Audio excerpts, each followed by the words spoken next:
आहे की जन्म मृत्यू माणसाच्या हाती नाही, परंतु जन्मल्यानंतर मरेपर्यंत नेमकं हे जीवन कशा पद्धतीने जगायचंय हे सर्वस्वी आणि सर्वस्वी कोणाच्या हाती आहे? नरेंद्र मोदीच्या. हे सर्वस्वी कोणाच्या हाती आहे? आपल्या हाती आहे. कारण जन्म घेतल्यानंतर आपण जीवन कशा पद्धतीने जगणार आहोत हे सर्वस्वी स्वातंत्र्य भगवंतांनी तुम्हाला बहाल केलेलं आहे. मग या स्वातंत्र्याचा उपयोग कशा पद्धतीने घ्यायचा आहे? कारण आपण जर खऱ्या अर्थानं आध्यात्मिक जीवन जगत असून आपल्या आध्यात्मिक हिताच्या ठिकाणी जर जागा राहत असो किंवा आपला आध्यात्मिक हित साध्य करण्यासाठी जर प्रयत्नपूर्वक आध्यात्मिक मार्गाने आपली वाटचाल असेल तर एक ना एक दिवस आपण भगवान श्री ज्ञानोबासारखं त्या ठिकाणी देवपण प्राप्त करू शकतो. आपण या ठिकाणी खऱ्या अर्थानं आध्यात्मिक मार्गाने जर गेलो तर खऱ्या अर्थानं जगद्गुरु तुकाराम होऊ शकतो आणि हाच माणूस जर काही बिघडला तर संत आसाराम सुद्धा होऊ शकतो. त्याचं त्याच्या हातात आहे. कारण थोडक्यात सांगायचं म्हणजे माणूस या नरदेहाच्या प्राप्तीनंतर देवपण मिळवू शकतो, म्हणजे देव होऊ शकतो. कारण ज्ञानेश्वरीमध्ये भगवान श्री ज्ञानोबांनी सांगितलेलं आहे की हा नरदेह इतका अनमोल आहे की या नरदेहाच्या माध्यमातून तुम्ही देव होऊन मरू शकता. इतकं पावित्र्य या नरदेहाचं आहे. मग अशा पद्धतीनं या ठिकाणी आपण बघत आहोत की माणूस हा देह मिळवून खऱ्या अर्थानं देवपण प्राप्त करू शकतो.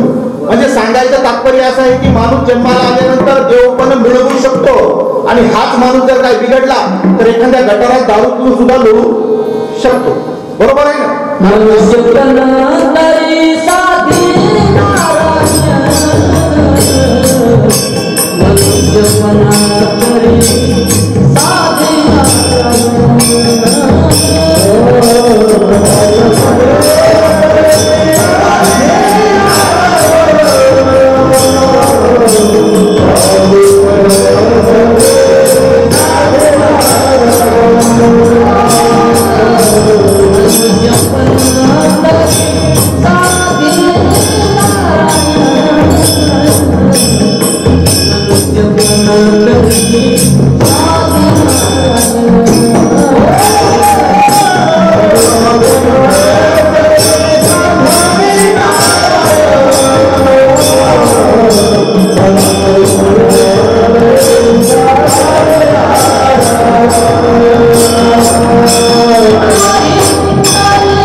तरी साधी नारायण. कारण या नरदेहाचं महत्व इतकं अद्भुत आहे की या नरदेह प्राप्तीनंतर माणूस नराचा नारायण होऊ शकतो. आणि याचं ज्वलंत उदाहरण म्हणजे नरेंद्र मोदी सुद्धा होऊ शकतो. तुम्ही बघितलं. मग अशा पद्धतीनं या देह प्राप्तीनंतर आपण खऱ्या अर्थानं वास्तविक स्वरूपात भगवंत प्राप्ती करून घेऊ शकतो किंवा स्वतः भगवंताच्या ठिकाणी जाऊ शकतो. आता आपला विषय दारू पिणाराचा चालू होता की माणूस एक वेळ देवपण मिळवू शकतो आणि माणूस जर बिघडला तर एखाद्या गटारात दारू पिऊन सुद्धा लोळू शकतो. कारण दारू पिणाऱ्यांना कसलाच मोह नसतो महाराज. त्यांना बायका मुलाचा मोह नाही, त्यांना संसाराचा मोह नाही, त्यांना फक्त मोहाची पाहिजे. बाकी त्यांना काही घेणं देणं नसतं की आपण कशासाठी जन्माला आलो, कोणासाठी जन्माला आलो, काय करण्यासाठी जन्माला आलो, याचं त्यांना काही सोयी सुटत नसतं. का मी जन्मा यावे कवना लागी जियावे, दारू पिऊन लोळावे अखंडित, अशा पद्धतीची त्यांची अवस्था असते. मी तुम्हाला याच्यासाठी सांगायलो की खऱ्या अर्थानं मिळालेला हा अनमोल निर्देह एखाद्या घाणेरड्या वाईट अशा विषयामध्ये गुंतून विनाकारण वाया घालवण्याऐवजी खऱ्या अर्थानं जर आध्यात्मिक मार्गाने माणूस गेला तरच मानवीय देहाचं कल्याण आहे. आणि हे कल्याण साधण्यासाठी तुमच्या माझ्या आपल्या सर्वांच्या जीवनात खऱ्या अर्थानं साधू संतांचे आशीर्वाद, साधू संतांचे विचार या ठिकाणी सातत्यानं आपल्या जीवनामध्ये असणं फार महत्वाचं आहे. यामुळे आपलं भारतीय अध्यात्मशास्त्र असं सांगतं की गुरुशिवाय मानवीय जीवाचा उद्धार नाही. बरोबर आहे. आता गुरुशिवाय मानवीय जीवाचा उद्धार नाही म्हटलं की लोक झपाटून गुरु करायच्या मागे लागले. तुमचा गुरु, त्याचा गुरु, त्याचा गुरु भरला आटो की चल गुरु कर. अशा पद्धतीनं गुरु करणं म्हणजे खऱ्या अर्थानं मानवीय निर्देहाचा उद्धार होत नाही महाराज. आणि या पद्धतीनं बरेचशी माणसं खऱ्या अर्थानं आपलं पूर्ण जीवन उद्ध्वस्त करून घेत आहे. म्हणून तुम्हाला मी हात जोडून सांगतो की खरं कोणत्याही उघड्या नागड्या बाबाच्या नादी लागू नका. एखाद्या बाबानं जटा वाढवल्या, भगवे कपडे घातले आणि म्हणजे तो महाराज झाला असं होत नाही. त्याला घरून काढून दिलेलं असते महाराज.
कोणी संन्यासी होत नसतं किंवा कोणी वैराग्य धारण करत नसतं. वैराग्याची खरी परिभाषा म्हणजे या सृष्टीवर उपलब्ध असलेल्या सर्व भोगाच्या त्यागाच्या इच्छेला वैराग्य म्हणतात. आणि अशा पद्धतीची ज्यांची त्यागाची इच्छा आहे तेच खऱ्या अर्थानं वैरागी महापुरुष म्हणून आपण त्यांना या ठिकाणी संबोधू शकतो.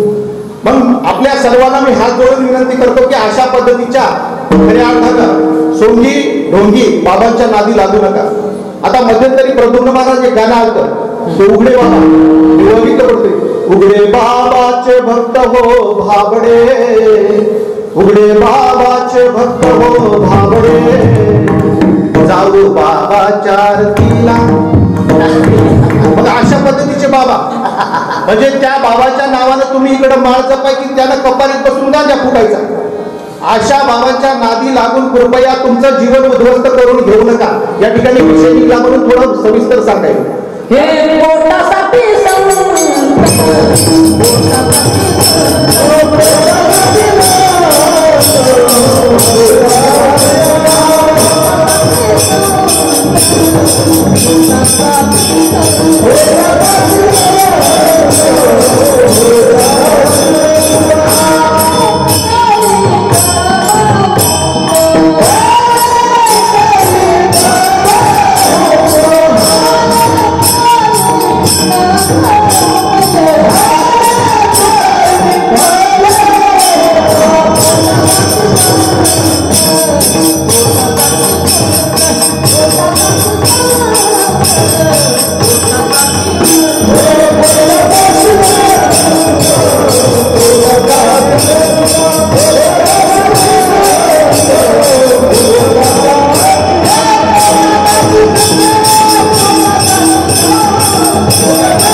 खऱ्या अर्थानं अशा पद्धतीचे माणसं माझ्यासारख्या नवख्या महाराजाच्या कीर्तनाला असावी हेच माझ्या जीवनातील सर्वात मोठं भाग्य आहे.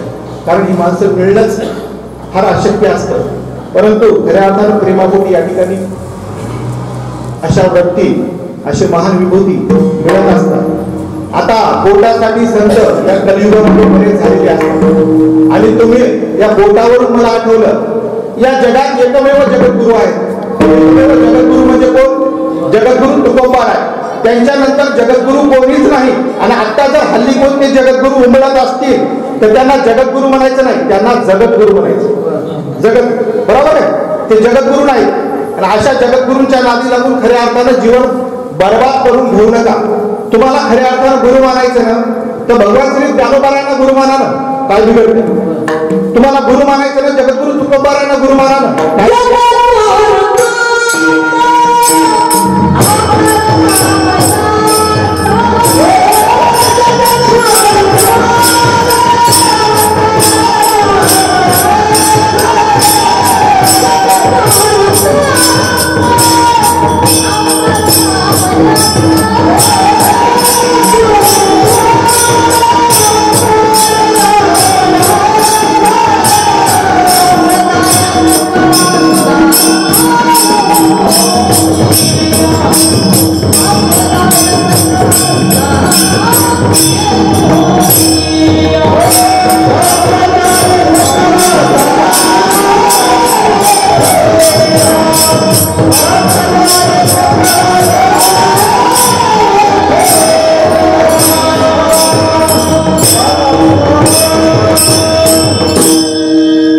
जगद्गुरूचा विचार येतो तेव्हा केवळ आणि केवळ तुकोबारायांचं नाव तुमच्या डोळ्यासमोर आलं पाहिजे.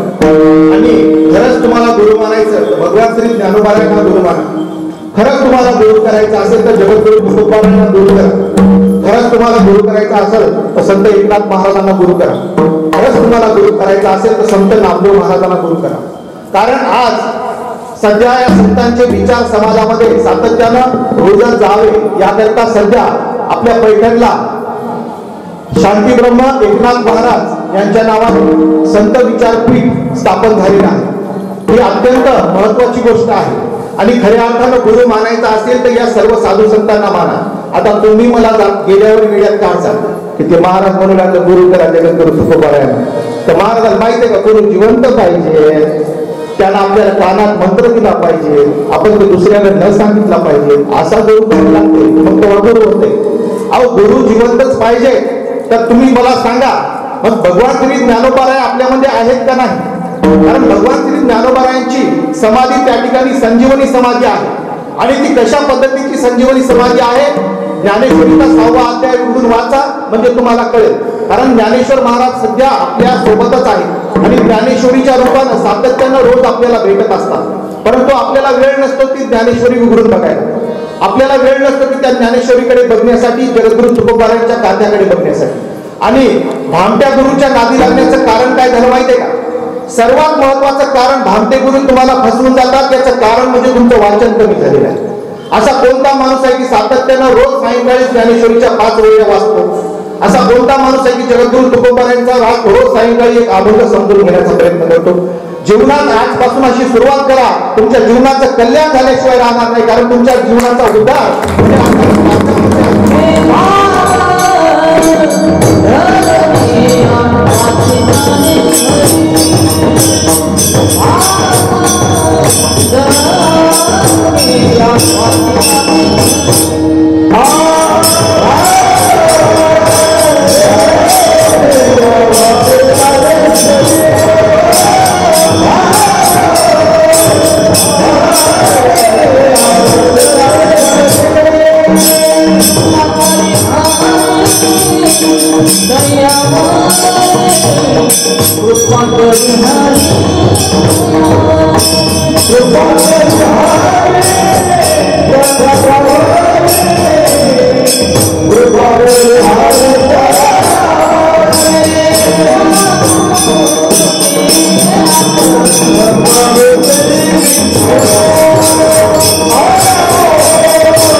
खऱ्या अर्थानं ज्ञानेश्वरी वाचा. कारण ज्ञानेश्वरी जोपर्यंत तुम्ही वाचणार नाही, जोपर्यंत तुम्ही गाथा वाचणार नाही, तोपर्यंत खऱ्या अर्थानं तुम्हाला संत समजणार नाही. आणि जोपर्यंत संत समजणार नाही तोपर्यंत मी सुद्धा खऱ्या अर्थानं तुमच्या जीवनामध्ये भगवंत प्राप्ती होणार नाही. कारण सातत्यानं जर तुम्ही संतांच्या विचारांच्या सानिध्यात राहसाल तर खऱ्या अर्थानं तुमच्या जीवनाचा उद्धार झाल्याशिवाय राहत नाही. मग अशा पद्धतीनंच आपल्या जीवनाचा उद्धार करण्यासाठी किंवा या ठिकाणी तुमच्या माझ्या सर्वांच्या जीवनाचं हित साध्य करण्यासाठी जगद्गुरु तुकोबाराय या प्रस्तुत अभंगामध्ये जे लोक आपलं हित साध्य करण्यामध्ये यशस्वी झालेले आहेत या लोकांचा दाखला तुम्हा आम्हाला देतात. विठ्ठल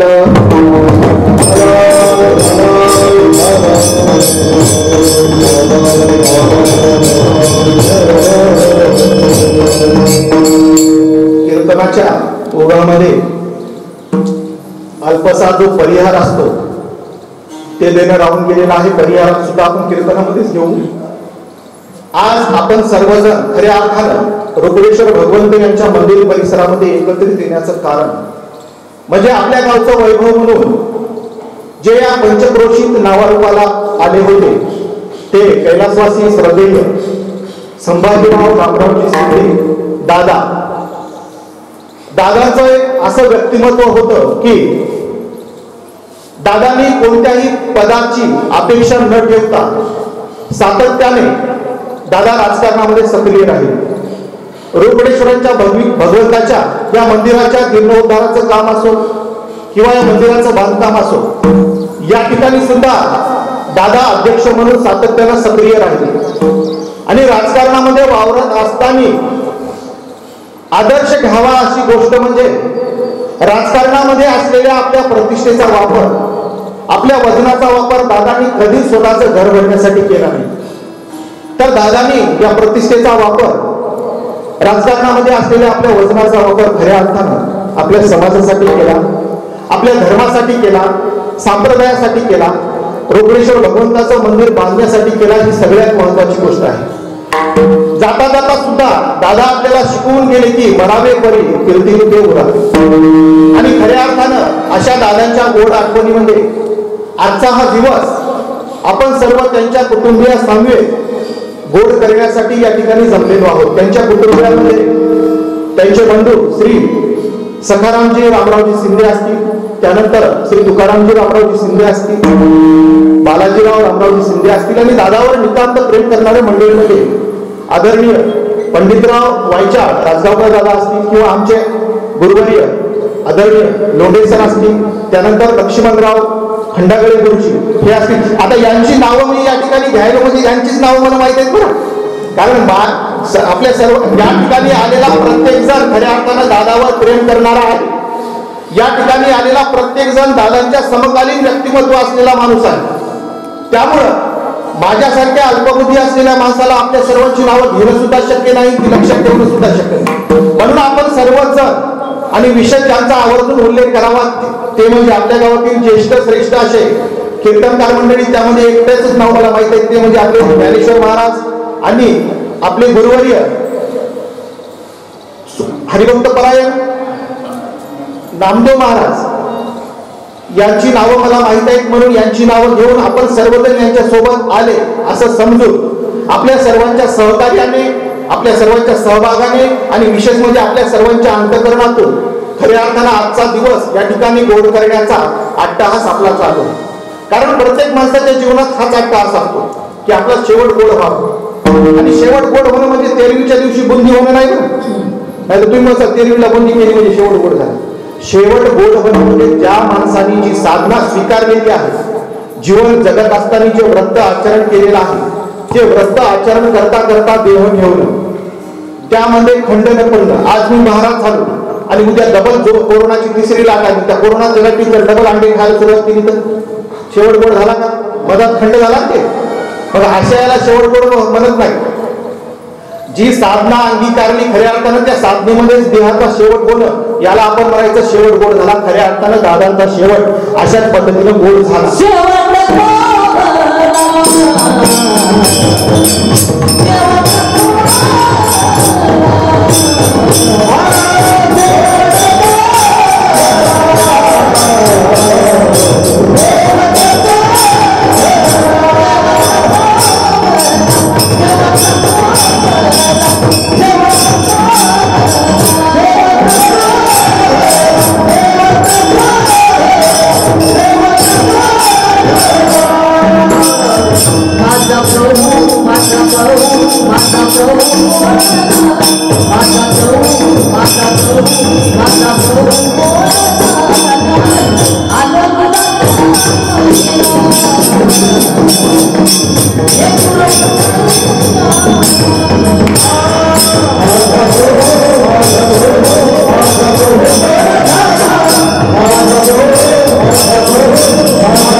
जीवनाचा शेवट अशा पद्धतीने घडवणं म्हणजे जीवन सार्थक होणं असं आपल्याला म्हणायचं. आणि आपल्या प्रत्येकाचा अट्टहास असतो की खऱ्या अर्थानं आपला शेवट साजरा व्हावा. याच्यासाठी केला होता अट्टहास, शेवटचा दिस गोड व्हावा. आता निश्चिंतीने पावलो विसावा, खुंटया धावा तृष्णेची आव. कवतूक वाटे झाली वेचाचे, कवतूक वाटे झाली वेचाचे. नाव मंगळाचे तेने गुणे, आता निश्चिंतीने पावलो विसावा. खुंटया धावा तृष्णेची आव. तुका म्हणे मुक्ती परिणिली नोवरी, तुका म्हणे मुक्ती परिणिली नोवरी. आता दिसचारी खेळलेली, आता निश्चिंतीने पावलो विसावा. खुंटया धावा तृष्णेची आव. विठ्ठल विठ्ठल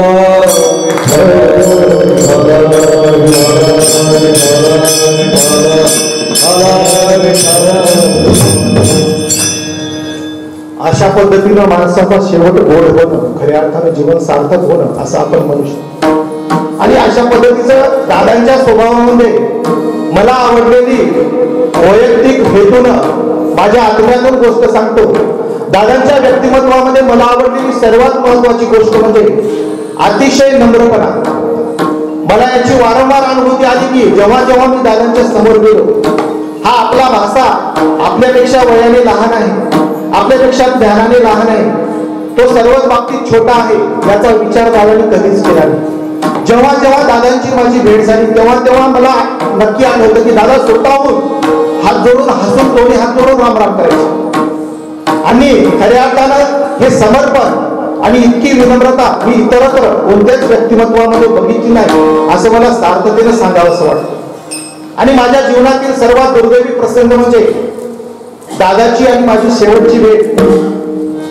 या कोरोनाच्या काळामध्ये मध्यंतरी दादा आमच्या गावी आले होते. तेव्हा दिवसभर दादा गावी राहिल्यानंतर मला म्हटली की आता 4ला मला बांगरेला जाण्याकरता रेल्वे आहे, तुम्ही काय करा धामणी रेल्वे स्टेशनवर मला नेऊन सोडा. आणि मला नक्की आठवतं त्या दिवशी मी दादाला घेऊन त्या धामणी रेल्वे स्टेशनवर आलो. आणि तेव्हा सुद्धा मोटरसायकलवर येता येता सुद्धा दादा मला सांगू लागले की तुम्ही बाबांची आईची आता काळजी घेत जा, त्यांच्यासाठी वेगळं मेडिकल आणून ठेवत जा. आणि दादांनी त्या दिवशी मला जे सुचवलं खरं सांगतो तुम्हाला, मला तोपर्यंत ते सुचले नव्हते की आपल्या आई वडिलांसाठी वेगळं मेडिकल आणून ठेवावं. आणि आता सुद्धा मला सातत्यानं तो प्रसंग डोळ्यासमोर दिसतो. ते धामणी रेल्वे स्टेशन आल्यानंतर दादा मोटरसायकलवरून उतरले आणि दादांनी येता येता मला दोन्ही हात जोडून रामराम केला आणि म्हटली येतो आम्ही. त्या दिवशी मला असं वाटलं नाही की दादा आता परत आपल्याला कधीच दिसणार नाही. दादांची आणि आपली परत भेट कधीच होणार नाही. दादा खऱ्या अर्थानं कायमस्वरूपीचे आज काळाच्या पडद्यात जातील असं मला कधीच वाटलं नाही. परंतु दुर्दैवानं आज जेव्हा जेव्हा तो प्रसंग मला आठवतो तेव्हा तेव्हा जगद्गुरु तुकोबारायांचं प्रमाण आठवतं की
माझी तुका म्हणे एका मरणेची सरे उत्तमची उरे कीर्ती मागे. खऱ्या अर्थानं त्या दिवशी दादांची आणि माझी शेवटची भेट होती याची मला कसलीही कल्पना नव्हती आणि माझी सेवा खऱ्या अर्थानं तुमच्या गावात व्हावी यासाठी दादा निरंतर प्रयत्नशील होते. मला आल्या आल्या कधीच म्हणायची की तुमची एक सेवा आमच्या गावामध्ये द्या आणि आज तो योग आला. परंतु इतक्या दुर्दैवानं हा योग माझ्या जीवनामध्ये येईल असं मला कधीच वाटलं नव्हतं की मी पांघरा शिंदे या गावाला कीर्तन करायला जाईल आणि माझ्या कीर्तनात दादा बसलेले नसतील किंवा मी दादांच्या समोर उभं राहून कधीच कीर्तन करणार नाही असं मला कधीच वाटलं नाही. आणि जेव्हा दादा मला रामराम करून त्या ठिकाणी रेल्वे स्टेशनवरून घराकडे जाण्यासाठी सांगितलं आणि ते इकडं आले तेव्हा जगद्गुरु तुकोबारायांचं प्रमाण आठवतं की आम्ही जातो आपल्या गावा आमचा रामराम घ्यावा. आम्ही जातो आपल्या गावा आमचा रामराम घ्यावा. तुमची आमची हेची भेटी येथून या जन्मदुती येथून या जन्म. आम्ही जातो आम्ही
अशा पद्धतीनं या कोरोनाच्या महामारीमध्ये अशा आगतिकपणे गेल्या वर्षी 14 सप्टेंबर 2020 हा दुर्दैवी दिवस तुमच्या माझ्या जीवनामध्ये आला आणि आगतिक ज्या पद्धतीने आपण सांगू शकत नाही की एखादा झाकून ठेवलेला दिवा त्या झाकलेल्या दिव्याकडे आपण पाहून असं निश्चितपणे सांगू शकत नाही की तो दिवा तेवत आहे की तो दिवा विझलेला आहे. अशी काही काळाची परिस्थिती या कोरोनाच्या महामारीमध्ये आली होती महाराज. कारण प्रत्येकाच्या जीवनाचा अशा पद्धतीनं त्या ठिकाणी प्रत्येकाची जीवन ज्योती अशा पद्धतीनं तेवत होती की त्या झाकलेल्या घटीप्रमाणे. यावर माऊली फार सुंदर सांगतात, झाकलेल्या घटीचा दिवा नेहमीचे काय झाले केडवा या रीती जो पांडवा देह ठेवी. झाकलेल्या दिव्याप्रमाणे आज कोणता आपला माणूस जाईल किंवा कोणता आपला माणूस दगावेल याची शाश्वती तुम्ही आम्ही देऊ शकत नव्हतो. अशा परिस्थितीमध्ये काही समजण्याच्या आत उमजण्याच्या आत काही कळण्याच्या आत अचानक त्या दिवशी दादा आपल्या सर्वांना पूर्ण करून निघून गेले. परंतु दादा शरीर रूपानं जरी आपल्यामधून निघून गेले असतील तरी विचारानं सातत्यानं त्यांची आणि आपली भेट होत राहील. म्हणून शेवटी दादांच्यासाठी एवढंच म्हणतो की तुम्हा आम्हा झाली तोटी तुम्हा आम्हा झाली तोटी आता भेटी चिंतने आता भेटी चिंतने. विठ्ठल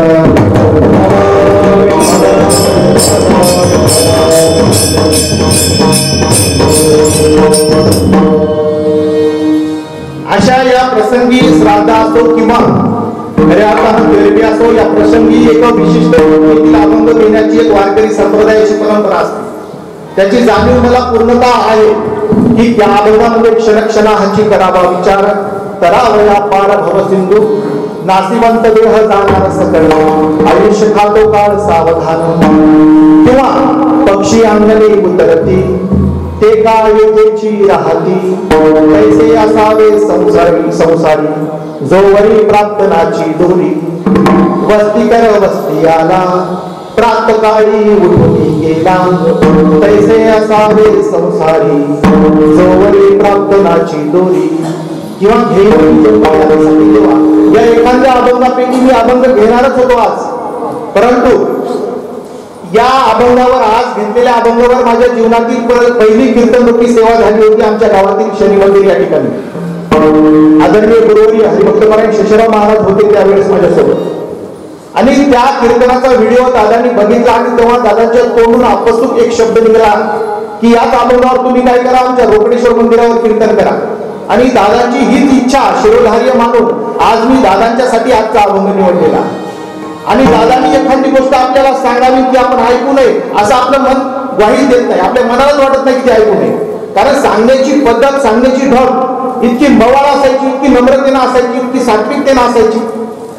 तैसे साच आणि मवाळ, वितले आणि रसाळ, शब्द जैसे कल्लोळ अमृताचे, अशा पद्धतीची सांगण्याची ढब, सांगण्यामध्ये मर्यादा दादांच्या जीवनामध्ये असायची. त्यांनी सांगितलेलं काम आपलं मन आतून ग्वाही द्यायचं की हे काम झालंच पाहिजे. याच्यामुळे आज दादांची इच्छा म्हणून आजचा हा अभंग आपुलिया हिता जो आमचे जागता या ठिकाणी मी घेतलेला आहे. मग अभंगाचं आध्यात्मिक विवेचन करण्याच्या अगोदर अध्यात्म हा शब्द तुमच्या माझ्या ऐकण्यात सातत्याने येत असतो, परंतु आपण जाणून घेण्याचा कधी प्रयत्न केलेला आहे की, कधी जाणण्याचा असा प्रयत्न केला की अध्यात्म म्हणजे नेमकं काय? तर अध्यात्म म्हणजे वेद वाचण्याच्या अगोदर समोरच्याच्या अंतःकरणातील तुम्हाला वेदना वाचता आल्या पाहिजे. अध्यात्म म्हणजे वरिष्ठाप्रतीचा आदरभाव आणि कनिष्ठाप्रतीची करुणा तुमच्या अंतःकरणात सातत्याने असली पाहिजे. अध्यात्म म्हणजे भूता परस्परे जडो मैत्र जीवाचे असं तुमच्या अंतःकरणात खोल कुठंतरी रुजवून असलं पाहिजे. अध्यात्म म्हणजे खऱ्या अर्थानं संतांच्या आणि ग्रंथांच्या सातत्यानं तुम्ही सानिध्यात राहिलं पाहिजे. अध्यात्म म्हणजे केवळ पूजा करणं, केवळ अर्चना करणं, केवळ प्रार्थना करणं नव्हे, तर त्या प्रार्थनेप्रमाणे आपल्या जीवनातील प्रत्येक कार्य करणं याला आपण अध्यात्म म्हणू शकतो. थोडक्यात अध्यात्म म्हणजे सकाळी उठल्यापासून रात्री झोपेपर्यंत आपलं प्रत्येक काम हे पारदर्शकपणे इमाने ऐकवार करणं यालाच आपण अध्यात्म म्हणू शकतो. आणि अशा पद्धतीचं अध्यात्म तुम्हा आम्हाला समजावं, तुम्हा आम्हाला उमजावं याकरिता जगद्गुरु तुकोबारायांनी जीवाच्या आकांतानं त्या ठिकाणी 5वा वेद म्हणून गाथा निर्माण केला. आणि याच गाथ्याच्या माध्यमातून जगद्गुरु तुकोबाराय आजच्या या प्रस्तुत अभंगामध्ये तुम्हाला मला खऱ्या अर्थानं आपल्या हिताच्या ठिकाणी जागा राहण्याचा सल्ला देतात. आणि ज्या सात्विक लोकांनी खऱ्या अर्थाने हित साध्य केलेलं आहे अशा सर्व सात्विक वर्गच्या लोकांच्या आईवडिलांना ही धन्यता देतात त्या अभंगाच्या प्रथम चरणात.